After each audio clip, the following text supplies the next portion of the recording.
Bismillahirrahmanirrahim. Assalamualaikum warahmatullahi wabarakatuh.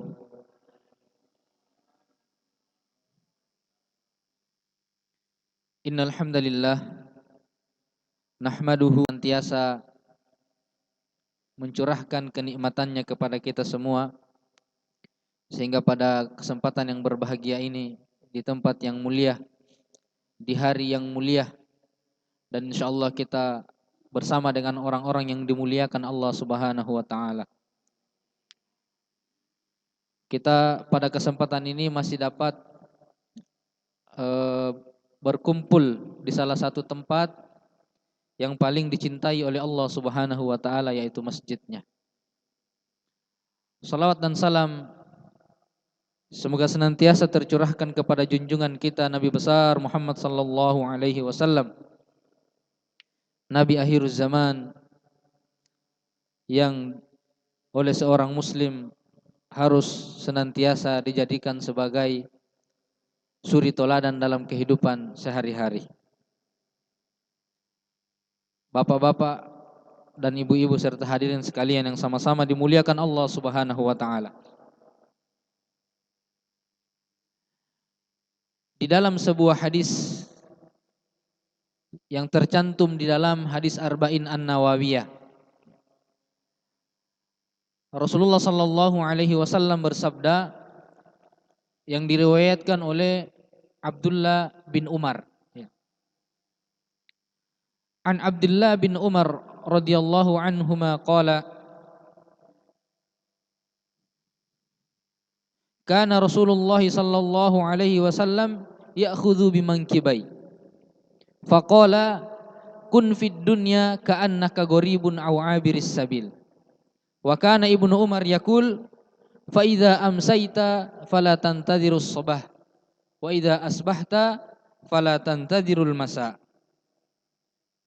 Suatu ketika Ibnu Umar mengatakan, Rasulullah sallallahu alaihi wasallam memegang pundakku, seraya berkata, hiduplah engkau di dunia ini seperti orang asing, atau seperti orang yang sedang melakukan perjalanan. Kemudian Ibnu Umar mengatakan, jika engkau berada di waktu sore, maka jangan menunggu datangnya waktu pagi. Dan jika engkau berada di waktu pagi, maka jangan menunggu datang waktunya sore, datang sore hari. Hadis ini menunjukkan kepada kita agar senantiasa menggunakan waktu yang ada dengan sebaik-baiknya. Karena umur manusia, umur umat Rasulullah sallallahu alaihi wasallam dikatakan dalam hadis, a'maru ummati yatarawah baina sittina wa sab'ina sana. Umurnya umatku itu, kata Rasulullah, hanya berkisar antara 60 sampai 70 tahun. Wa qalilun ma yatajawazu dzalik. Dan sedikit di antara kalian yang melebihi dari 70 itu. Ya, kalaupun ada, istilahnya orang itu tinggal bonus. Ya. Jadi umurnya umat Rasulullah sallallahu alaihi wasallam itu hanya berkisar antara 60 sampai 70 tahun, dan sedikit di antara kita yang lewat dari 70 itu. Jamaah sekalian yang sama-sama dimuliakan Allah Subhanahu wa taala, sehingga para sahabat, para sahabat Rasulullah sallallahu alaihi wasallam memberikan tauladan kepada kita, memberikan contoh kepada kita bagaimana seharusnya menjalani kehidupan ini, dengan senantiasa berlomba-lomba dalam melakukan kebaikan, senantiasa berlomba-lomba dalam melakukan ketaatan kepada Allah Subhanahu wa taala. Jadi para sahabat ini tidaklah mereka melihat sebuah kebaikan kecuali mereka berlomba-lomba untuk melakukan kebaikan itu. Suatu ketika Rasulullah sallallahu alaihi wasallam bersabda, sesungguhnya ada 70.000 golongan dari umatku, ya. Sesungguhnya ada 70.000 golongan dari umatku akan masuk surga tanpa hisab. Jadi ada 70.000 golongan dari umatku akan masuk ke dalam surga tanpa dihisab, tanpa lagi diperiksa. Masuk kayak jalan tol, langsung masuk ke dalam surga, tidak lagi diperiksa. Kecuali ada 3 golongan. Yang pertama adalah orang yang berobat dengan menggunakan besi panas. Allahu alam seperti apa itu menggunakan besi panas, berobat dengan menggunakan besi panas. Kemudian yang kedua adalah orang yang meminta diruqyah. Ya. Dan yang ketiga adalah orang yang mengundi nasibnya dengan burung. Misalnya kebiasaan orang-orang terdahulu di zaman Arab, mereka kalau hendak ingin melakukan perjalanan, mereka lemparkan burung.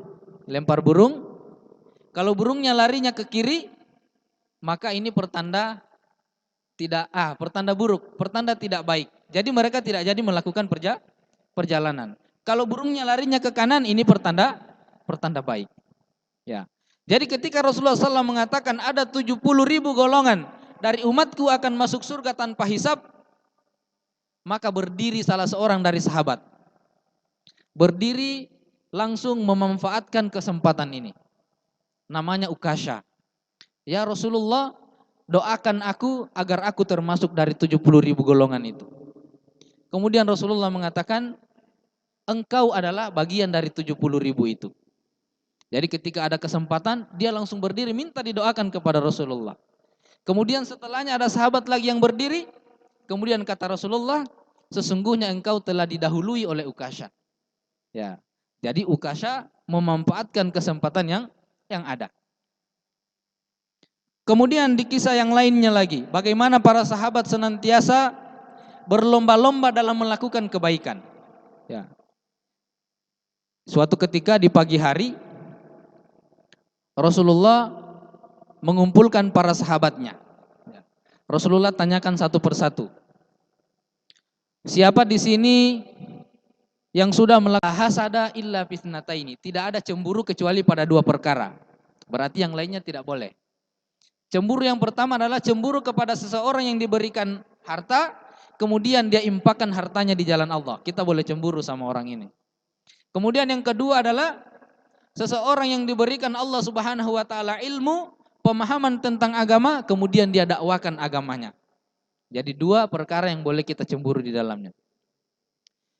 Ketika melihat Abu Bakar selalu angkat tangan, Umar cemburu sehingga dia berniat, suatu saat aku pasti akan mengalahkan ketaatannya Abu Bakar. Sehingga suatu ketika Rasulullah Shallallahu Alaihi Wasallam memerintahkan para sahabat untuk menginfakkan harta mereka di jalan Allah. Umar bilang, ini kesempatan saya ini. Kesempatan saya akan kalahkan. Tinggalkan kepada istrimu dan anak-anakmu. Apa kata Umar? Aku masih tinggalkan setengah untuk mereka. Jadi masih ada setengahnya. Ternyata hadirin yang sama-sama dimuliakan Allah Subhanahu wa taala, datanglah jadi Umar tadi mau menyaingi Abu Bakar, datang Abu Bakar. Abu Bakar datang dengan sesuatu yang lebih besar daripada yang dibawa oleh Umar. Sehingga Rasulullah Shallallahu Alaihi Wasallam merasa takjub dengan apa yang dilakukan oleh Abu Bakar. Ya Abu Bakar, sesungguhnya apa yang kau membawa ini sangat banyak. Lantas apa yang kau tinggalkan kepada istrimu dan anak-anakmu? Apa kata Abu Bakar? Aku tinggalkan kepada istri dan anak-anakku Allah dan Rasulnya. Jadi semua hartanya dia bawa. Umar cuma bawa setengah, dia bawa semua hartanya. Ini bagaimana para sahabat ya berlomba-lomba dalam melakukan kebaikan. Jadi tidak ada yang dapat menyaingi Abu Bakar dalam masalah ketaatan. Jadi ditanya siapa yang sudah antarkan mayat, saya. Siapa yang puasa, saya. Siapa yang sholat duha, saya. Kalau kita mungkin ditanya kira-kira apa? Siapa yang hari ini sudah pasang status? Mungkin semuanya mau angkat tangan. Ya. Siapa hari ini yang sudah posting history? Mungkin seperti itu kita. Jadi tidak ada apa-apanya kita dibandingkan dengan para sahabat Rasulullah sallallahu alaihi wasallam. Sehingga Rasulullah sallallahu alaihi wasallam mengatakan, "Janganlah kalian mencelah para sahabatku. Janganlah kalian menghina para sahabatku. Jika sekiranya di antara kalian menginfakkan emas sebesar gunung Uhud, ya, emas sebesar gunung Uhud, maka sungguh itu tidak akan menyaingi infaknya para sahabat walau hanya senggenggam emas." Ini adalah keutamaan para sahabat Rasulullah sallallahu alaihi wasallam yang mana Allah Subhanahu wa taala ridho kepada mereka dan mereka juga ridho kepada Allah Subhanahu wa taala. Radhiyallahu anhum wa radu an. Jamaah sekalian yang sama-sama dimuliakan Allah Subhanahu wa taala. Kemudian juga di dalam riwayat lain dikisahkan bagaimana para sahabat senantiasa berlomba-lomba dalam melakukan kebaikan.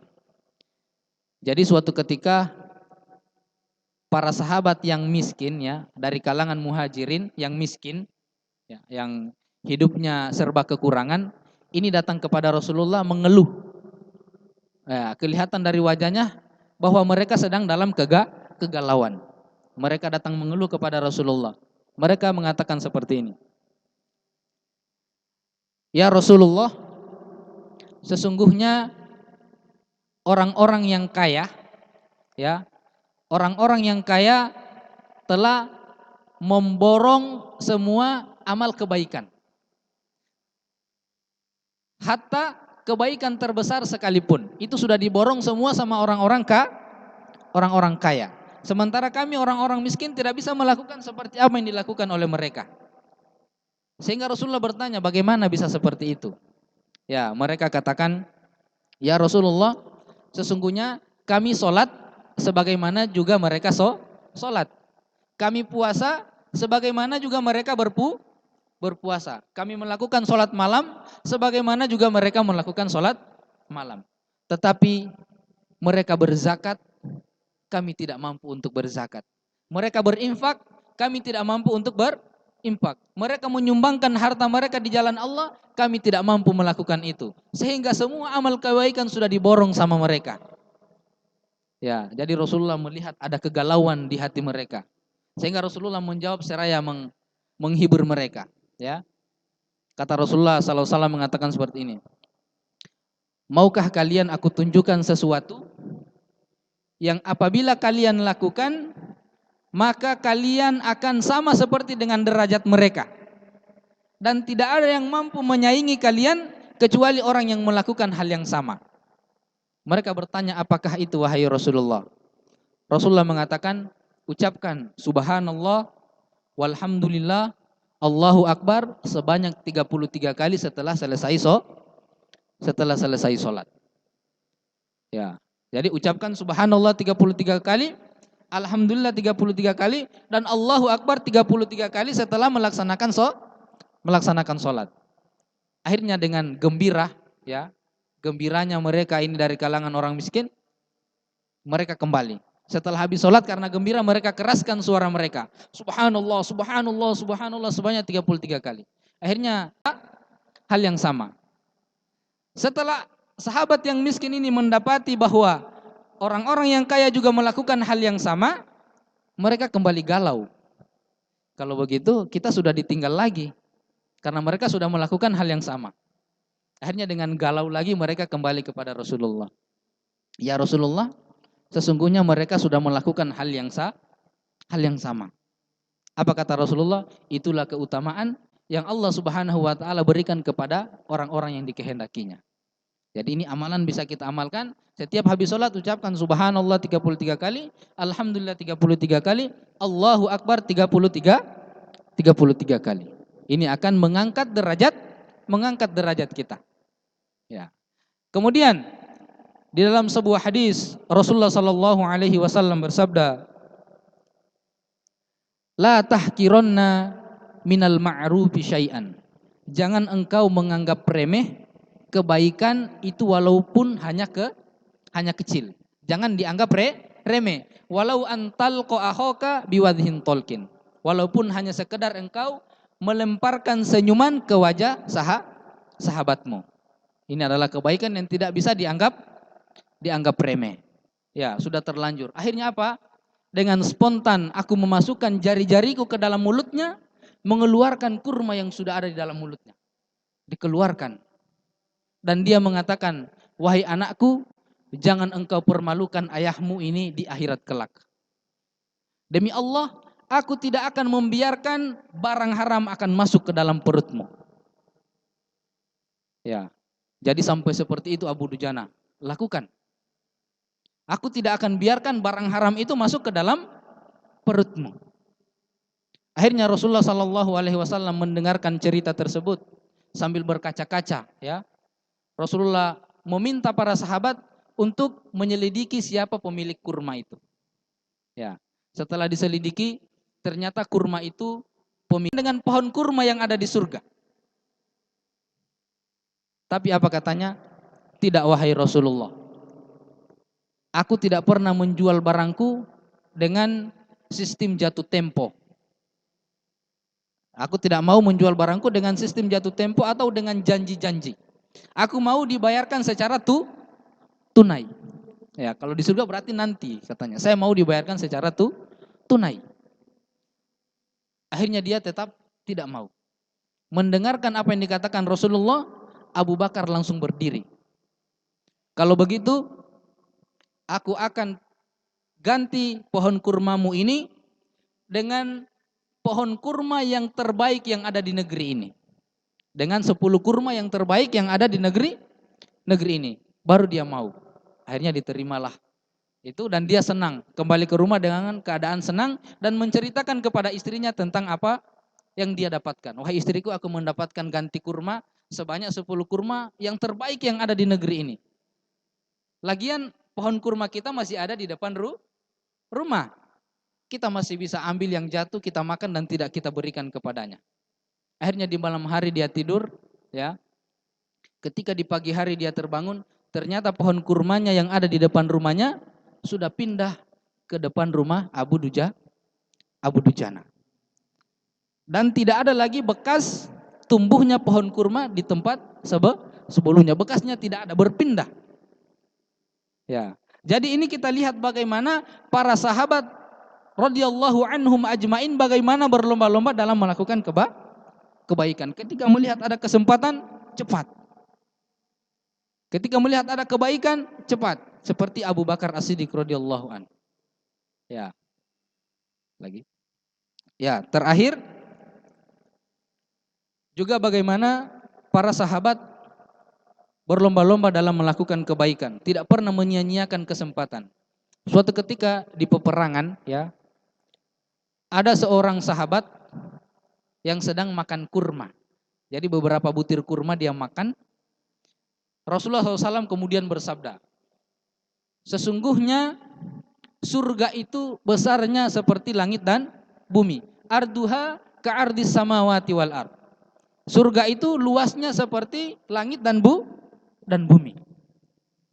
Akhirnya apa? Dia langsung terkesima dengan perkataan Rasulullah dan langsung berdiri. Kalau kita orang Gorontalo mungkin karena terkejutnya itu dia bilang begini, gitu ya. Atau wow, seperti itu. Dia mengatakan, apakah surga itu sebesar langit dan bumi? Rasulullah mengatakan, iya. Akhirnya apa? Dia lempar kurma yang sementara dia makan. Dia lempar dan dia langsung turun ke medan perang. Seraya berkata, kalau aku habiskan satu kurma ini, maka sungguh kehidupan ini terlalu lama. Akhirnya dia turun dan terbunuh di jalan Allah Subhanahu wa taala.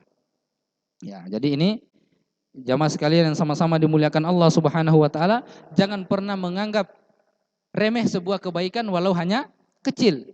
Jangan pernah menganggap keburukan juga walau hanya kecil.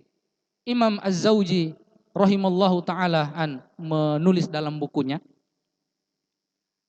ada orang semasa hidupnya adalah orang yang taat beragama. Dia melaksanakan sholat, puasa, zakat, silaturahim, dan seterusnya. Dan pada akhirnya orang ini meninggal.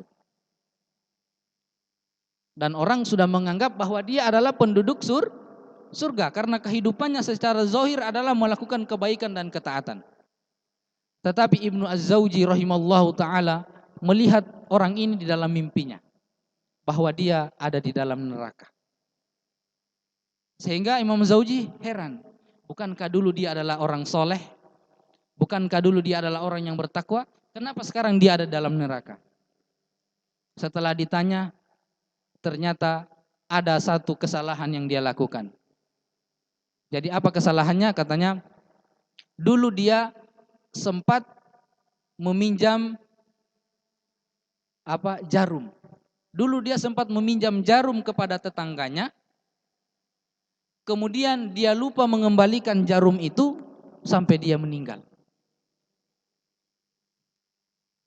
Ya, karena ini adalah dosa kepada sesama manusia. Harus minta maafnya kepada manusia. Kalau dosanya berkaitan dengan Allah, maka langsung minta maaf kepada Allah, maka Allah ampuni. Kalau dosa sesama manusia, tidak boleh mintanya kepada Allah. Harus mintanya kepada sesama manusia, minta ridhonya, minta keridhoannya. Jadi hanya karena gara-gara jarum, dia menyebabkannya masuk ke dalam neraka wal iyadu billah. Semoga Allah Subhanahu wa taala menghindarkan kita dari hal-hal demikian. Ya. Saya kira cukup yang bisa saya sampaikan pada kesempatan ini. Semoga apa yang saya sampaikan bermanfaat bagi kita semua, khususnya kepada diri saya pribadi. Akhirul kalam. Assalamualaikum warahmatullahi wabarakatuh.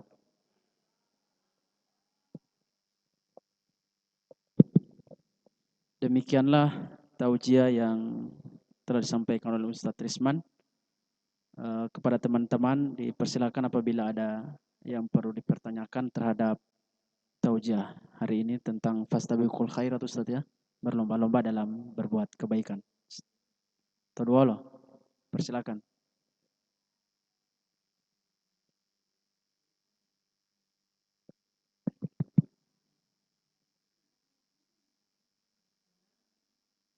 Ada yang mau ditanyakan?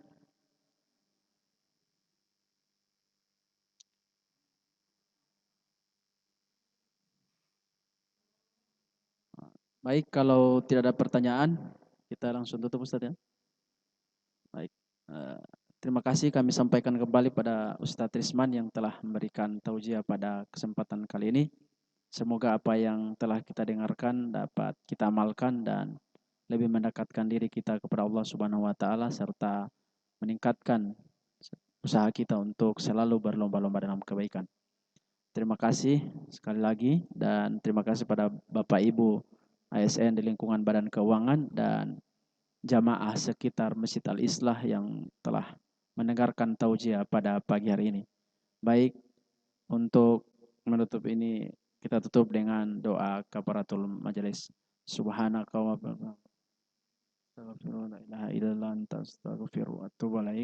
Wassalamualaikum warahmatullahi wabarakatuh.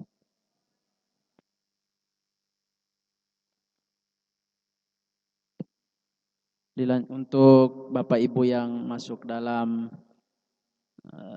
tahfiz di lingkungan Badan Kawan untuk tetap di tempat, kita melanjutkan setoran. Terima kasih.